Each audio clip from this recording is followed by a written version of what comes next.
how to justify ducts. Here there are a couple different size ducts, so I want to justify to meet my preference. So first I need to select the ducts and click justify.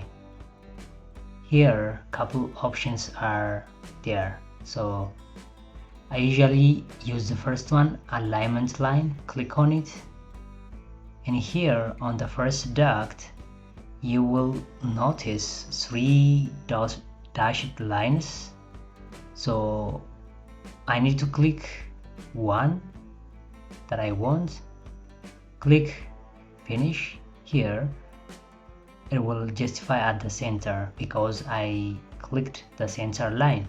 So again I can select all the ducts I want to justify, click, and then click the line I want to justify.